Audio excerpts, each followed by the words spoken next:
Okay, it's 10:45. Let's get started. Good morning. Welcome, everyone. How's Ignite so far?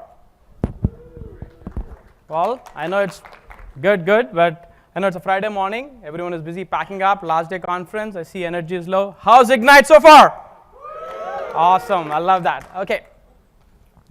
I'm super excited to talk about the OMS update management capabilities, which allows you to manage updates across Windows and Linux, across your hybrid environments, whether you're running Azure, AWS, other service providers, on-premise data centers. And of course, I love to learn a lot of things from you. I'm Ravi Chintalapudi. I'm one of the program managers in the Operations Management Suite team, the OMS team focusing on patching. Well, before the session got started, I did speak to some of you to get your background on patching, how you've been doing there, what's your roles or responsibilities. But I would like to get a pulse of overall audience so that I can actually tweak my presentation as appropriate and go details as needed there. So I request you to please raise your hands if you are directly responsible or directly involved with update management or patching in your environments. Awesome, that's 95% of that. How many of them are using Windows and Linux? Good, 70%. I'm assuming remaining are Linux only, which is good. Next question. How many people have started using OMS in general, learning about OMS, started using it? That's good. Last question, promise me, I promise this is my last question. How many of you here think patching is not a problem? Awesome, only one person thinks patching is not a problem, rest all thinks patching is a problem. That's why we are all here to talk about it. Okay. You have seen this slide so many times, I'm going to skip this. So what's the agenda, what are we going to talk about? I'm sure throughout this week, you must have seen a lot of OMS sessions. You must have heard about OMS, all the offerings, but I'll get started with just the high-level overview. So just we'll level set the context in the context of update management. Where does update management really fit with the overall OMS suite there? Then we'll jump on to the challenges, what we've been hearing from all of you about managing updates in your environment. Then we'll jump on to what are the existing tools Microsoft itself provides to solve those challenges. What are the current gaps what we have? Then we'll directly jump on to the OMS update management. Why did we build this solution? What's the principles behind it? What challenges are we solving? What's our value prop? Why you as a customer should even think about OMS update management? We'll do that. Then we'll deep dive into all the capabilities, what we've been releasing this week, followed by demos. And then lastly, we'll talk about one of your favorite topics about roadmaps. What's going to come up in the next 3 to 6 months, what's in approval, what's in a backlog, what's going to come up there, and Q&A. Key takeaway. I'm pretty sure each and one of you must have attended hundreds of sessions throughout the week. You must have got a lot of data, and it's hard to remember everything. But if there's one key takeaway I want you to take when you go out of this room at 12 o'clock is this. OMS provides orchestrated update management solution across any OS, even if you're running Windows or Linux, across any clouds, whether you're running Azure or other public clouds called AWS, RightScale, other service providers, on-premises data centers, private cloud, hosted cloud, any sites. One solution for everything. So that's one key takeaway. I'll be re-emphasizing this throughout the session there, but that's one key takeaway, even if you forget everything there. Okay, so let's get started on OMS. What's OMS? It's a cloud-based IT management solution to manage and protect your infrastructure and applications. It gives you that complete visibility and control across your hybrid environment with a simplified experience. So the four things we're seeing are the four offerings what OMS provides. So let's drill down a little bit each on the stuff. Again, I'll give you a high-level overview. If you have not seen the other sessions, I recommend you, at the end of the thing, I put a slide which includes all the sessions what we did in the OMS thing. I recommend you to look at that stuff to get some more details. Let's start with the first one, automation and control. So what's the value of this? It gives you an increased control with automation and configuration management. It helps you deliver the continuous IT services, helps you track or manage that rapid changes happening in your environment. It gives you the control back so that you can focus on, it gives you control back by remediating all those operational tasks so that you can get back time to focus on the work which gives you more business value. The next big pillar is insight and analytics. The core value of this ability to collect, correlate, and act upon data from multiple sources. Could be at servers, machines, other machines there. And other aspect of insights and analytics is an application dependency. where you can you can know the dependency of your application, which will help you to troubleshoot those instances much faster. Third pillar is about security and compliance, which helps you to identify, assess, and mitigate all those security threats, helps you to create some policies, security policies, and monitor those security configurations.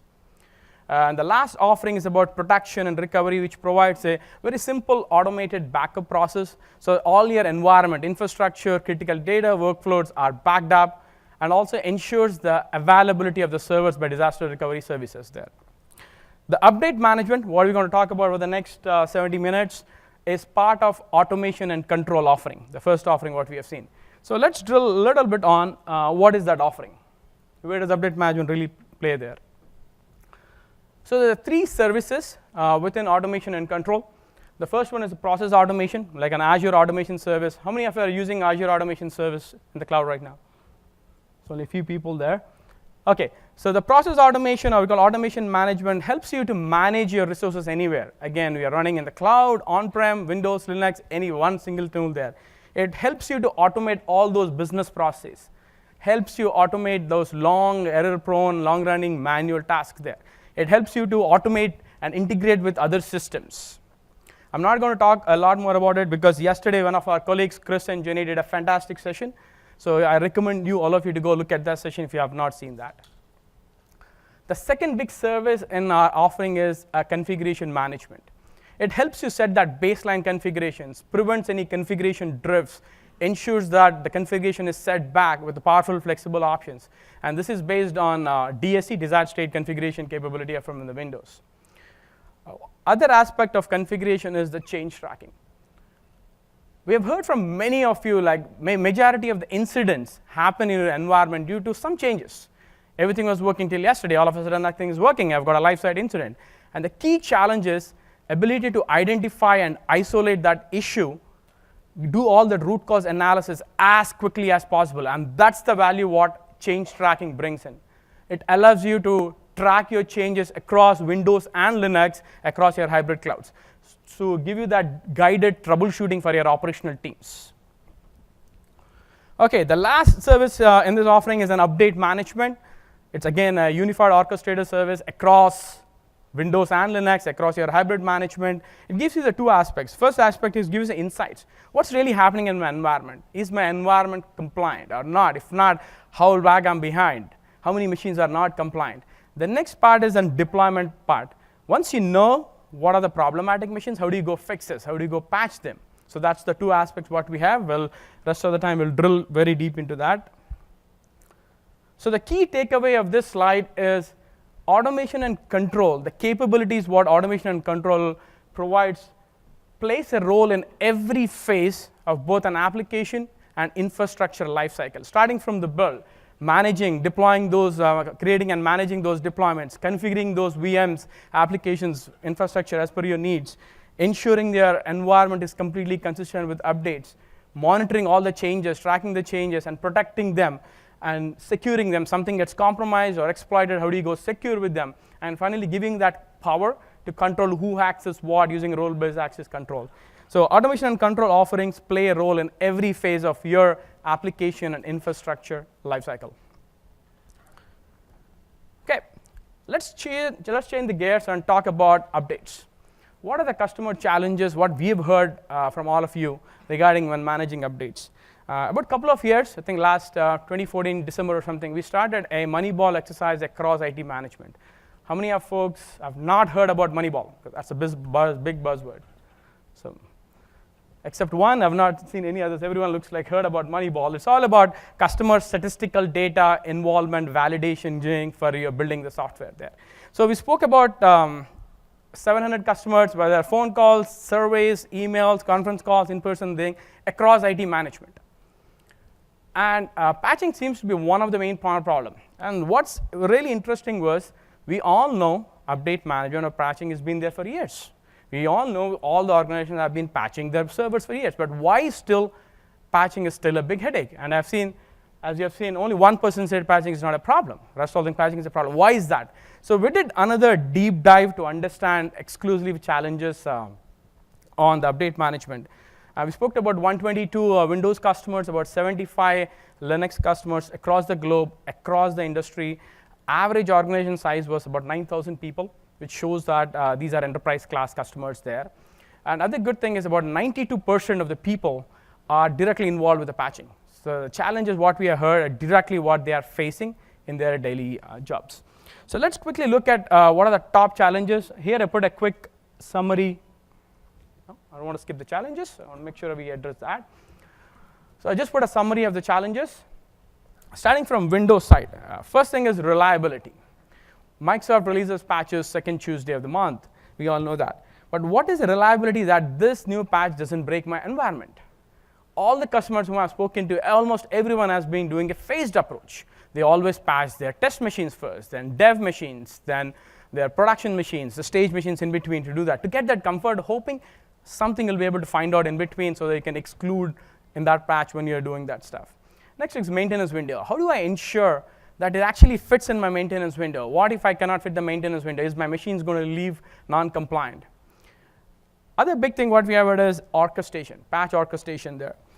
And I'm sure everyone agree with me. All the customers I spoke to agreed. Even yesterday I was talking to some of them. Last 2-3 days they agreed. Whenever your organization is patching a business critical applications, people work in the weekends, people work in the nights, people sit in front of the computer making sure that application is up and running. They run a bunch of pre-steps, post-steps. There's no tool which gives you that complete orchestration capabilities there. Leveraging existing groups.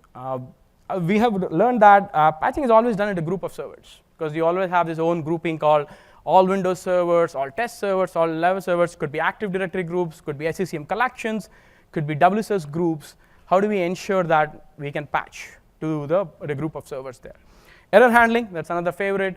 What happens if something fails? How quickly I can find out this problem and redo that problem there?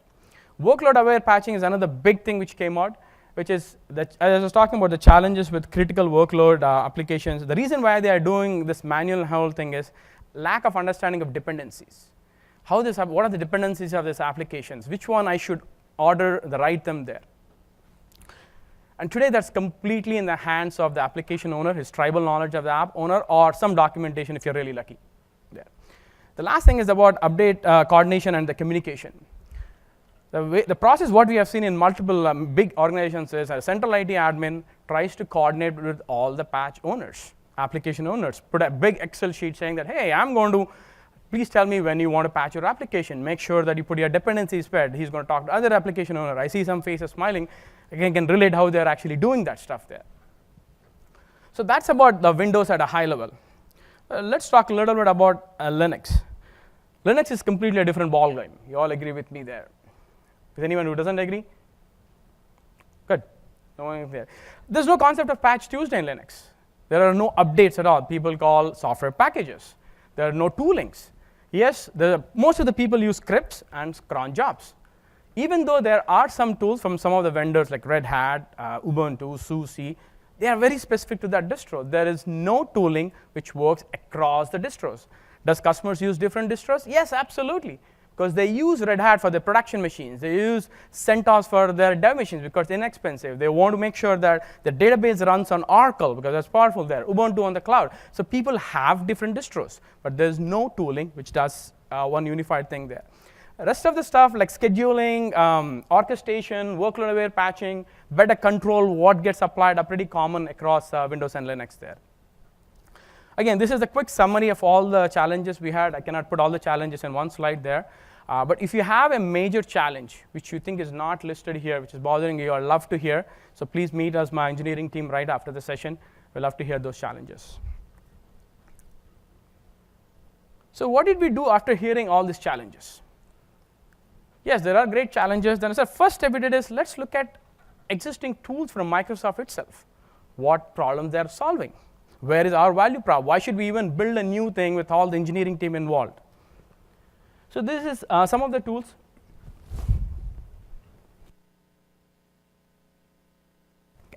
So this is some of the tools like Microsoft Update, everyone knows, which is directly connected systems. OMS, we leverage this system. It's not an enterprise-grade solutions because people want control what gets installed. Then there's WSS. You can get an approvals, but it's typically only for Windows. Then SCCM is a beast which has got all the capabilities, rich capabilities. It's not for Linux. Then there's cluster-aware updating, SCVMM, VM extension, CPS. Each of this tool solves some problems. But there's no tooling which does across heterogeneous environments, Windows and Linux. There's no tooling which does across cloud and on-premises environments, everything. And that's exactly the value what OMS Update Management brings. It's one solution across Windows and Linux, across your hybrid environment, public clouds, private clouds, on-prem data center. So for the first question I've seen, I was talking to some folks here. They said, hey, do you support Linux? I'm here to learn about Linux. So they always thought Windows is always given. Do you guys even do the Linux? And that's the value what we're going to bring here. So I've already talked about update management across Windows and Linux, across hybrid clouds. So the other two key things you have to look at is there are two big parts of the update management solution. The first one is Insights, which gives you a quick snapshot of your environment from an updates perspective, both on Windows and Linux. You can quickly get how many computers I have, how many are compliant, how many are non-compliant. If they are non-compliant, what updates are actually missing, how long they've been missing there. Second one is in the deployment part. Once I know these are the problematic ones, how do I go fix those with the flexible options? So let's drill a little bit more on the insights part. I'll start with the insights on the Windows side. As I said, first one, detailed reporting across Windows and Linux. The detailed report includes complete inventory of your information, complete snapshot of your compliance snapshot of your information. How many computers are missing updates? What sort of updates are missing? How long they've been missing the updates there? And doesn't matter whether they are domain joined machines, non-domain joined machines. Time estimates for install. I want to pause and talk a little bit about this. One of the big pain points what we have heard from our customers is the unpredictability about how long these updates really take to install. Does it really fit my maintenance windows? If not, my machine will be non-compliant. So the approach what we took to solve this problem is when any of our managed agents is actually installing an update, we collect the time and we save it there. We use the crowdsourcing and data, big data there. So similarly, we do for all the updates and we aggregate the information there. So when I tell you a particular machine is missing updates, we exactly know what are the updates is missing. And if you have information about those updates in our environment, we'll tell you, hey, it's going to take 2 hours to do that. So you can actually think about, does it really fit my maintenance windows? If this is continuously happening, adjust that maintenance windows there. We are taking this one step further about the reliability piece there. Why only our managed agents? Why can't we go further? How do I know that a particular KB or a particular update has, how many times it's downloaded, how many times it's installed, how many times it's uninstalled, so that you can think about, oh, this is not good for my environment. For that, we are actually working with other internal teams in Microsoft. Microsoft Update actually does that. So if any update is installed anywhere in the world, we can collect the statistics, again, using the crowdsourced big data to do that, to actually tell you next time we can produce a report to you saying that, hey, these updates, 90% of them has been installed, 10% have been uninstalled, so that you can make that judgment right there without trying to try out something, fail something, and realize that. This capability is not there yet. It's going to be coming up soon. I just want to reemphasize it will be coming up near future there. But the ability to do time estimates is already available. It will be GA this week there. So I talked about number of computers not updated within the next number of days. It's very important that you know how many computers are missing, how long they've been missing. They're missing from 30 days, 60 days, 90 days, so that you can go fix those problematic ones first. In terms of supportability, we align with MMA Agent. It supports Windows Server 2008, R2 and above for the insights part, in order to get an insights on the machines there. Other cool thing is we are not reinventing any tools. We leverage the native Windows tools. For example, to scan the machine and tell you what's missing, we use the Windows Update Agent, which comes out of the box. Our scanning does twice a day, every 12 hours, and we know that scanning is an expensive operation, so we don't want to bombard the machine. So every 15 minutes, we call other Windows Move and APIs, other Windows APIs, like a cheap query, to asking for a status of an update. Is there any change? If there's a change, we'll initiate the scan. If not, no. But every 12 hours, we want to take a snapshot and send the results there. Other big thing I want to call out is we are leveraging a proven log analytics platform and automation platform. Once we scan and collect the information there, we pipe it to our log analytics channel, and we just produce insights and reports on top of that. Okay. So I put this slide just to level set the context about Linux. As I talked about, Linux is a different ball game. There's no concept of Patch Tuesday. And this is what we have heard after talking to that 75 customers. What's a typical life cycle? How do people go patch in Linux? So I want to set that context there. As you can see, in the bottom, what you can see is all the Linux servers. When they configure the Linux server, they configure it to a public mirror, which most of these vendors like Red Hat, SUSE, Ubuntu will provide, which is, and they sync that public mirror regularly there. Some enterprises create a private mirror, just like a downstream WSUS server, so they can control. So this is how machines are getting the patch content. And they kick off a cron job on a particular, with no SLA. Some have done monthly, some have done bi-monthly, some 3 months. They kick off a cron job, it downloads and installs the stuff. So what did we do? So what's our inside story on Linux? The first thing I said, we provide a unified reporting and compliance across Linux distros. Currently, we support 4 distros: Red Hat 567, CentOS 567, Ubuntu 12, 14, 16. There's another slide which talks about these versions, but a high level SUSE 11 and 12 there. And I talked about earlier, people do use different distros because they have different requirements, and certain workloads work on better certain distros, and some are inexpensive there. In terms of reporting, we provide 2 types of reporting. One is a basic reporting, which tells you what's really missing on your server, which is the package version name, your repository, the version number. Then we have done an advanced reporting where we have done a lot of data enrichment by doing the following.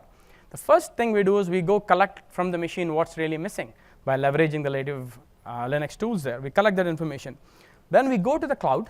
We pick up the OVAL file, Open Vulnerability Assessment Language, which is a security bulletin from each of these vendors, which tells you the vulnerabilities, but doesn't tell you which vulnerability is really impacting the packages in your environment. Do I need to be really worried about it? So what we do is we do process both of them. We normalize the data, we transform it, and we give you exactly the reporting which impacts you. So we give you all the security information, like what is the classification of this? What is the CVE score of this, common vulnerability exposure? I'm pretty sure every Linux admin cares more about the CVE score. That's the first thing he'd look when he looks at the patch. Do I have to even install this? Is it really critical enough? The other enrichment what we have done is the consolidation of the classification, like critical, security, and others. Why did we do this? The problem is, if I look at a Red Hat and CentOS, they have their own severity, which is called critical, high, medium, low. If I go to Ubuntu, it says high, medium, low, negligible. So each one have their own severity classification. So we did a consolidation, still honoring the vendor-specific severities. In our UX, you can see both of them side by side. And we already validated this with our 100+ private preview customers. By the way, update management has been in private preview from January. The Linux part started around like June, July. So they already validated this consolidation and said that kind of makes sense. Okay, so this is kind of like a high-level architecture diagram of how there's few other things I want to talk. The rest of the things when I was talking about, a domain join, Azure, on-prem remains the same story across Windows and Linux. Our goal is to keep the parity between Windows and Linux as much as we can. Even on the Linux side, we keep the same spirit, try to leverage the existing tools, like we call like local repo managers like Yum, apt-get, Zyper, depends on what distro are you using. Then we leverage both our log analytics platform and the automation platform. So you'll see that right here. As you can see, when you have a Linux computer, first you install the OMS agent. Then we use our DSC channel from automation to go configure that machines, which internally calls the local repo manager, get the data, pipe it. Then the enrichment of what I was talking about, that's where we go to the Linux vendors, pull the security data, and wherever you see the OMS, that does all the magic there and generates you that report. So these are the versions I was talking about, Red Hat 567, including the architectures, what you can see there, SUSE 11 and 12, Ubuntu 12, 14, 15, 16, CentOS again 567. The one which you see are shaded are the currently supported ones. And the one you see on the right side, Amazon Linux, Debian, are currently futurely planned. They're not there yet, but we have planned for the future. Okay, I think that's enough of me talking. I'll show you the things in action.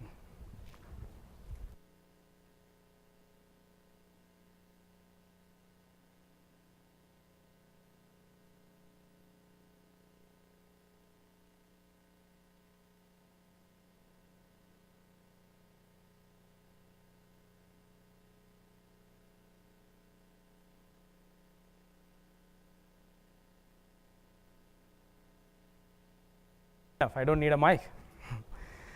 Okay, so this is the OMS dashboard. In case you have not seen this, there are different solutions what you have. Update management is right here. But if you are a first-time user to the OMS, you would go to the solutions gallery.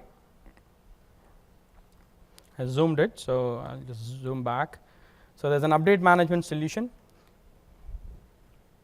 Let me zoom out a little bit. So here what you can see, read everything about update management, including the pricing information. For the first time when you're logging in, you'll see a button called add. Since I've already added, I'll see something called view. I'll click on that. So this gives me a complete dashboard across Windows and Linux and across my hybrid environments. The first three tiles, what you're seeing here, are the computer-specific views, which tells me about your first one is about Windows computers, which tells me how many machines I have. If you look at this, I've got 20 computers, 12 are compliant, remaining are non-compliant. And if you go to the bottom slide, which talks about the specific machines which are non-compliant, and this is sorted by critical, so you know which are the problematic ones. People always look at critical first, and they go to security ones there. So I'm trying to keep my environment fairly thing there, but there are a few culprits here. We're going to fix that. The next tile tells you how long these updates have been missing, 30 days, 60 days, 90 days, so you can take an action on those problematic ones first. The third tile is about the Linux computers, again giving you that complete snapshot of your compliance from respect to updates. Shows you all your machines, and you can see all the distros what we have there. It's got 6 computers, 4 are missing critical and security.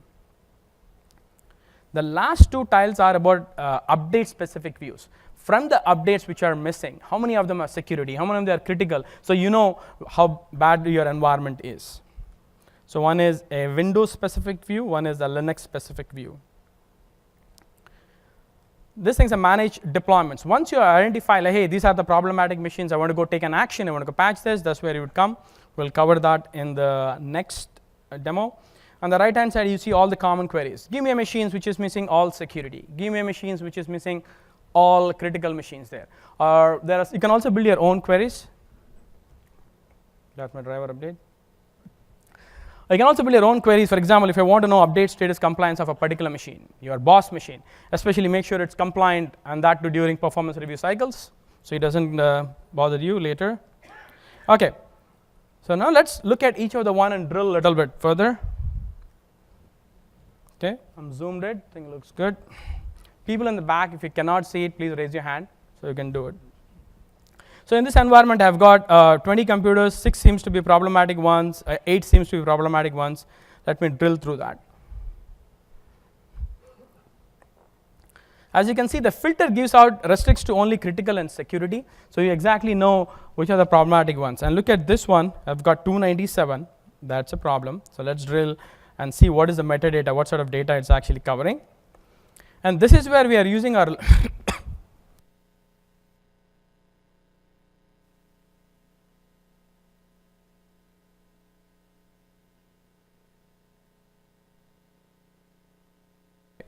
So this is where we are leveraging our log analytics platform, giving the search results and filtering capabilities. You can put the timestamp whether you want 1 day, 6 days, or a custom timestamp, and you can see all the metadata what we are collecting from the machine, and you can filter. I want to see only security updates. I want to see only critical updates. I want to see only MSRC severity. I want to look at the bulletin IDs. I want to see how who approved it, whether it's a Microsoft update or WSS, what's a computer. And if you look at a table view, you can actually see all data in one single tabular view. And this is a cool search perspective. I'll zoom out a little bit so that you can actually see this. It gives you one search perspective of all the updates, how long you've been missing, whether it's security critical. We'll come back in a minute.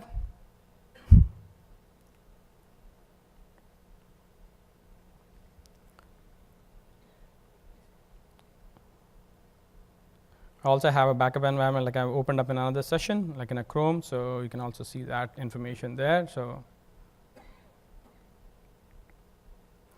once you go to a particular machine, you get a search perspective. What is the common, what you call a search perspective, where you can see a diagrammatic view of how the information is there. This is what you would see there. The classification of the updates, the age of the updates. Looks like most of the machines are more than 180 days, so I have to take some action on that. Okay, let's come back and see what it's doing. Let's go back to our home page.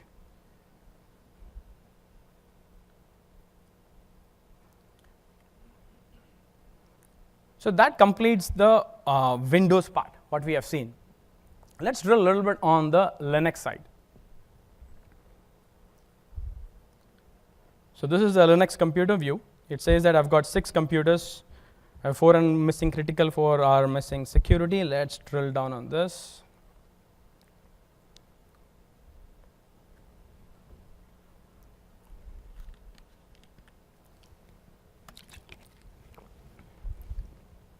So I'll use my other backup session then while it's loading up.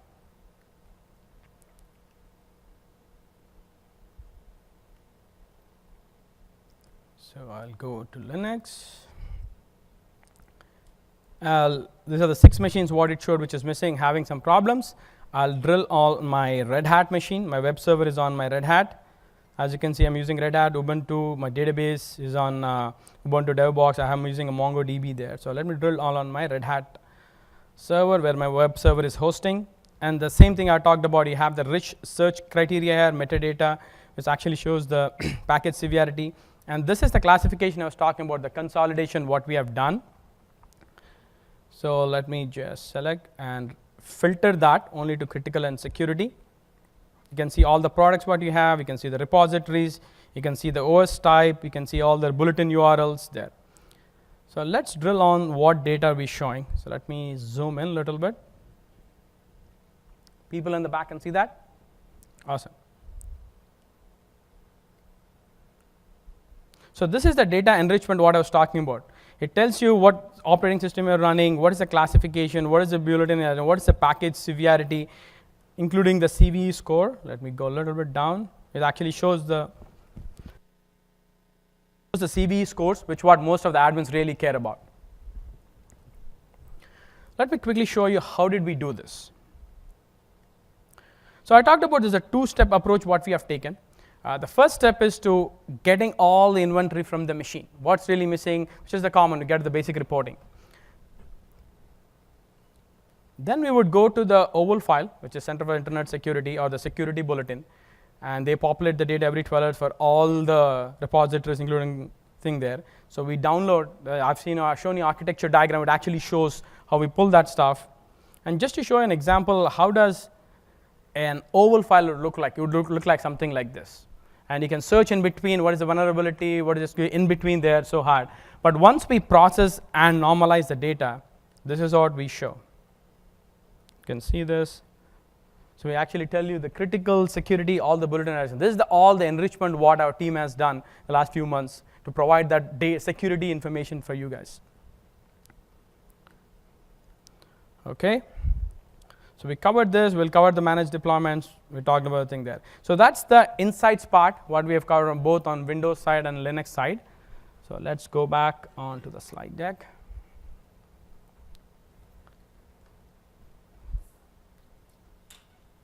Okay, now let's talk about update action. So now that we know all the insights, what are my problematic computers, which are missing security updates, which are missing my critical updates, what do I do now? I want to go take an action on top of them, make sure I fix those problematic ones. So let's start with update action on the Windows side. From an OS supportability perspective, we support Windows 2012 and above, which means that you can update those machines which are running Windows 2012 and above. We're also looking to go backward compatibility up to 2008 R2 later, but it's not there today when in this released version. In terms of update targeting the existing groups, I talked about this as one of the main pain points what we have heard from our customers there. So in order to solve the problem, we support either you can select a single computer or you can build an OMS search group. If you are using OMS, the search results of what I was saying, you can create a search. Give me all Windows machines, all Linux machines, just like the way you use other search mechanisms. You can also use WSS groups.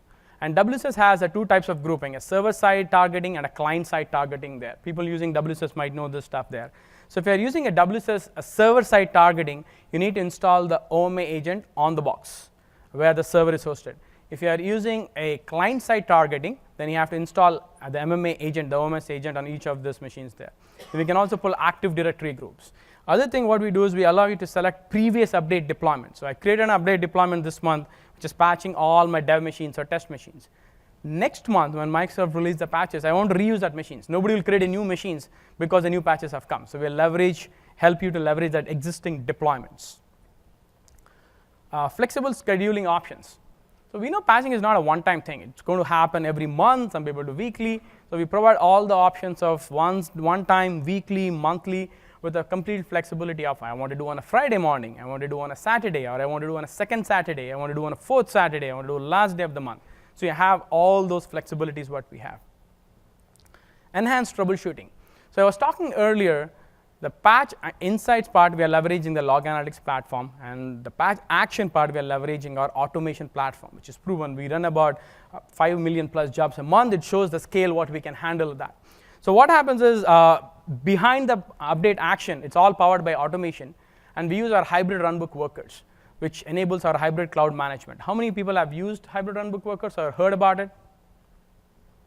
A few people there. So it enables our hybrid cloud management story. So we can reach out to any machine and do action on that particular machines there. So since it's runbooks, we have master runbooks, we have child runbooks there. It collects rich data from the machines like a streams, and we pipe it to the cloud.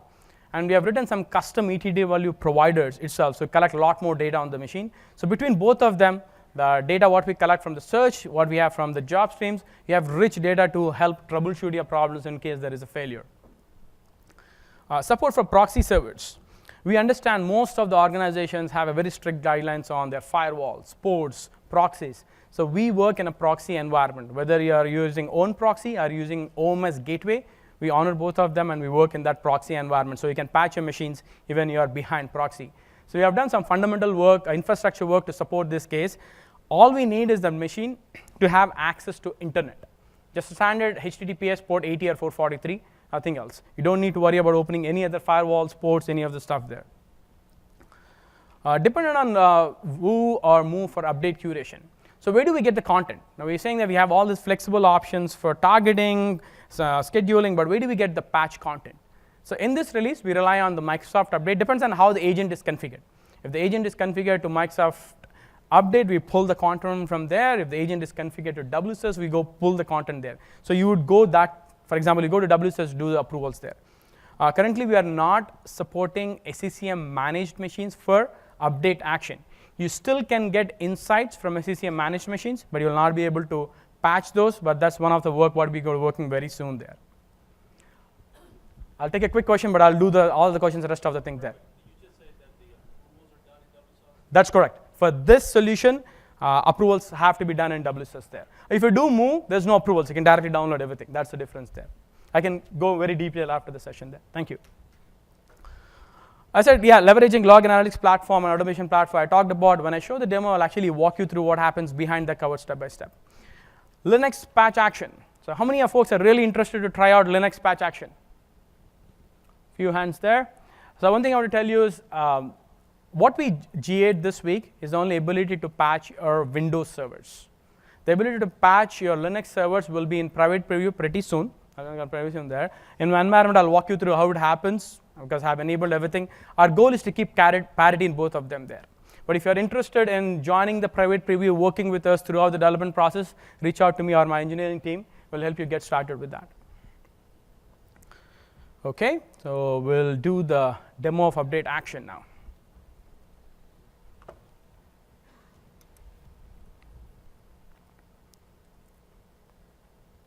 So I'm going back to my dashboard, and this is what I was talking about. In order to do a deployments, you would go create a manage deployments.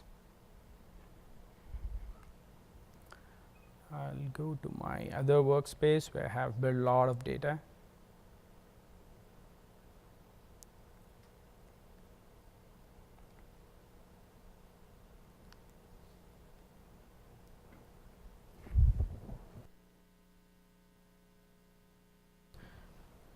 So when you go to update deployments page, what you're seeing is all the schedules, all the deployments what I've scheduled. So as you can see, I've scheduled monthly one-time thing there.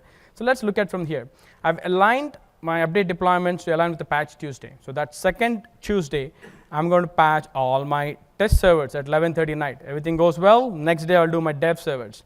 Then I'll do few prod servers. Everything goes well. That weekend I'll do all the prod servers, then I'll do my applications. This is what I've seen customers doing, a very phased approach, with a goal that you'll be able to find out some problems doing that. So this is the current experience, but once we build more orchestration capabilities, you can completely orchestrate this in such a way that do all my dev machines or test machines first. If that works fine, automatically kick off dev, automatically kick off test. If there's a failure, yes, stop there. Throughout this process, notify me. So you can completely orchestrate this once we build more capabilities.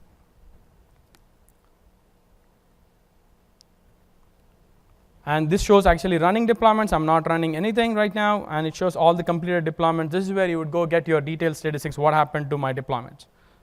So let's start with creating a new deployment. So when you're creating a new deployment, this is what I was talking about. First, you need to be able to target to a specific groups what you have. You'll be able to select a flexible scheduling option. So let me zoom this a little bit in. So this is the list. You can see all your computers, whether it could be a single computer, whether it could be an Active Directory group, whether it could be my OMS search group I was talking about earlier. I have my dev machine, test machines, also have my Linux machines, I have my applications, and this is the one I was talking about, showing the previous update deployments.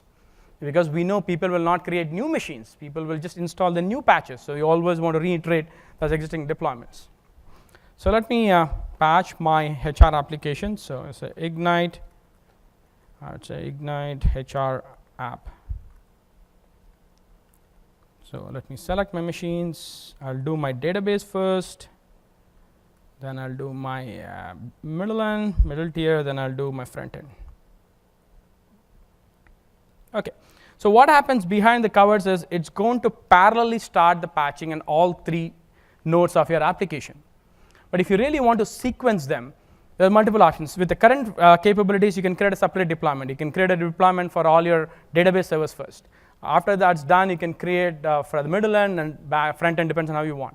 Very soon, we'll be having some of the orchestration capabilities where we can sequence right within that thing. I want to update only my database server first, then this right within that update deployment. I also talked about other option, you can sequence the update deployments as well. And this is the flex scheduling options I was talking about. You can select your time zone, what you want. You can do a one time, or you can do a recurring weekly, whether it happens once a week, and you can select a particular day you want. And you can select the time when you want to get started. Duration. So this is the one which is very important. I was talking about maintenance windows. So if I specify that 60 minutes here, or whatever number you specify, which means that we allow you to, our system will only run updates only during that time.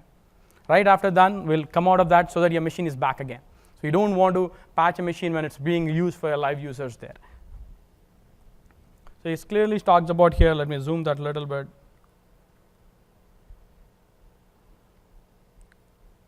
It gives a text what it does. So what we do is, I'll just walk you through what happens and how this duration gets used. And you can see we don't support SCCM right now, and we support only 2012 and above, so that you don't get into a problem. So what happens after I click save?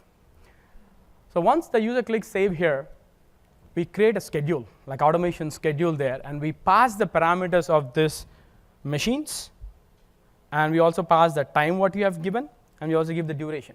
So when that schedule triggers, in this case, if I have selected, say, I'll select sometime, I don't want to do now, I'll do it tomorrow morning. So when that time triggers tomorrow morning, the master schedule runs, master runbook runs, then it reaches out to all the patch nodes on your environment. This could be in anywhere, cloud or on-prem there, since we sent as a parameter. It will kick off the patch at that time. It will go scan the machine, calling the Windows Update Agent machines, get the list of required updates, and then start installing the first one. Then checks back, that's still the 60-minute window or not. Yes, I'll do the next one. I'll do the next one. I'll do the next one. Every time it checks and ensures that you are in that window.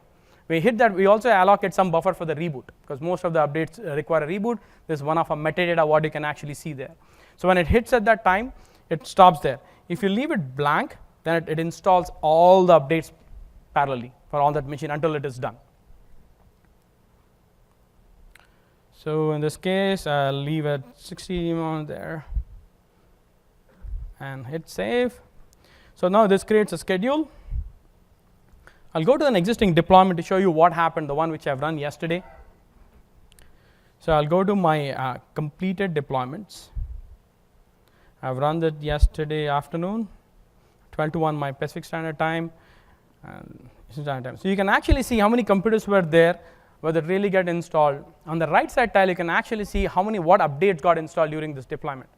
So I had 43 attempted, on all the updates were succeeded, no failed, and nothing unattempted. And if you really want to see what are those 5 machines,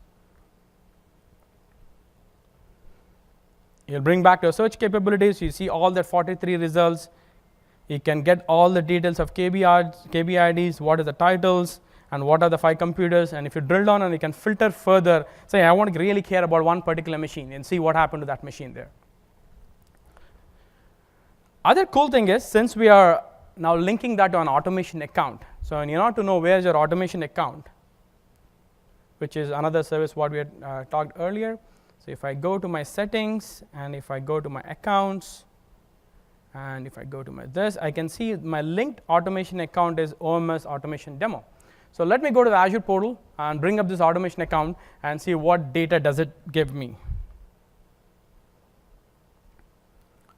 So I'm in the Azure portal. I'm pretty sure everyone must have seen Azure portal earlier. So I'm in that one service called automation accounts, automation service. This is my automation account which was linked. I can see my jobs, and I'll go to the job which actually got completed around that time. It started at 12, around 12:25. And if I do my all logs, let me zoom this.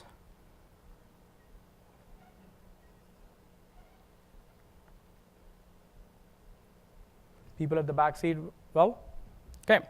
So it started at 12:06, it reached the machine, it started scanning the updates, it found 13 updates, it started, that's what I'm saying, even though we know we're going to update the patches, we always going to go scan the machine again just before we installing that. See the latest snapshot.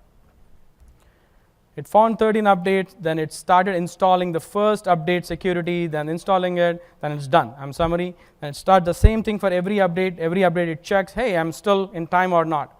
And as you can see, if you go all the stuff all the way down, you can get a complete verbose logs, what's happened on the machine. You can also see the machine is trying to reboot. It's finished reboot. And the interesting thing is, it started to scan again. Why? So if you set a time, like say longer time, say 2 hours, and we finish installing all the updates during that time, it's going to scan again. Because one of the main problems what we have heard from the customers is, yeah, it finishes the patching process, but sometimes some updates get released. How do I ensure that it's compliant again? So we try to scan the box again before wrapping up, again, still within the window of the time what you have given. Start the scans and finally says, I'm done. And sends a summary back. So you have the power of both automation job streams. You can enable verbose to get a detail, every detail step, what's really happening on that machine. You can also use the log analytics search results to get some machine data and everything. So this is coming from our job. The other one is coming from the custom ETW provider what we have written. So with both this information, you have a very rich troubleshooting experience. One quick thing I want to show you about Linux patching, what we have done. I've kicked off a patch, our team kicked off a patch last night just to show that Linux is actually working. That's why we're ready to go in private preview. So this is exclusively a Linux machines. I look at the completed ones. I pick up the one which he has done last night. Same results what you get. But if you look at here, you can actually see Ubuntu running and Apache running, Tomcat running, all the stuff there. So you can actually show this is live. So another important thing I want to call out here is if you go back to our manage deployments where you're selecting the computers, to load.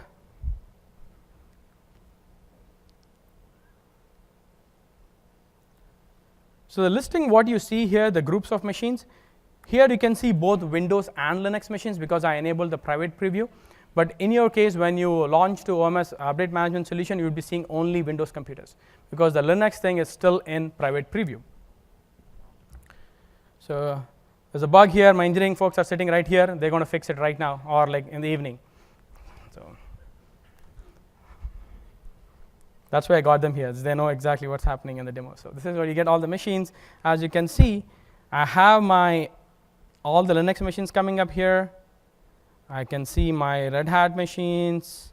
I can see my CentOS boxes. So you'll be able to see only when we enable the private feature flag. Right now, when you go add an OMS automation solution and this update management, you'll only see Windows. Other cool thing about this whole overall OMS update management solution is, as a user, you don't need to do any configuration. Just ensure that these agents are connected to the OMS workspace and add the update management solution, then we kick off the scanning and we generate the results for you. If you have to do an update action, that's where you go configure WSUS or move ribbons and how the agent is configured. Okay. I'll go back to my slide deck.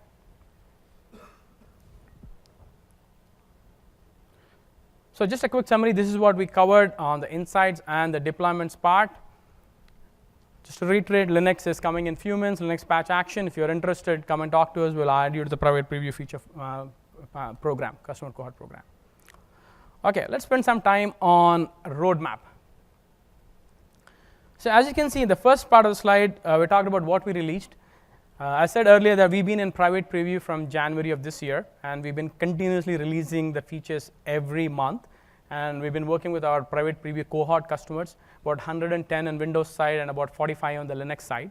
They've been working with throughout the stuff. So in Jan, we released the update insights part from the Windows side, giving that insights.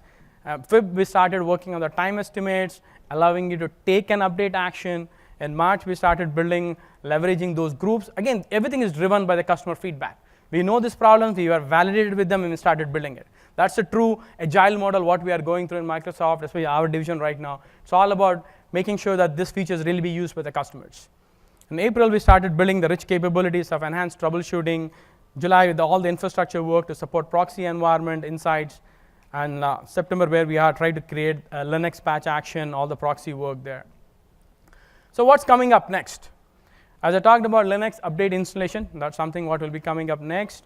All the orchestration pieces I was talking about, sequencing, ability to sequence your update deployments, ability to sequence machines within an update deployment, ability to do pre and post steps, bunch of scripts you want to run before your application gets patched, scripts you want to run after application gets patched to ensure that application is coming up that. So we're going to leverage our automation platform to actually close that loop. And first class experience for IaaS, Azure IaaS. Today, you can actually patch your IaaS VM. There's nothing wrong with it. You can select a VM, and you can select in the target computers, go patch it there. We are looking to provide a first-class experience where once you go to a VM, a resource within an Azure, you can see some update capabilities there and kick off an action right from there. SCCM managed machines. As I said, today we get insights from any of the SCCM managed machines, but ability to go patch an SCCM agent machines is coming up later. How many of you are using SCCM today? Big chunk of the people. So we kind of knew this is our next priority work. We have to work together. The reason we cannot patch immediately, there's work needs from both the teams to do that, because SCCM takes control of the Windows Update agent. So we are working with them very closely to give our requirements and do that stuff. Okay, so that's what's coming up next. And the next thing, what you see in the complete backlog, nothing has been prioritized, but the things what we have in our mind is full approval mechanism. As I talked earlier, answered one of the questions, people have to go to WSUS for your approvals, or you can go to Move to get directly updates. We are looking to provide full approvals right within our solution so that you don't have to go to any other solution there. Workload aware update management. So when you are patching, updating those critical applications, we want to show you the whole dependencies right within there so that you can schedule update of that dependencies first, then go back and patch those actual machines there.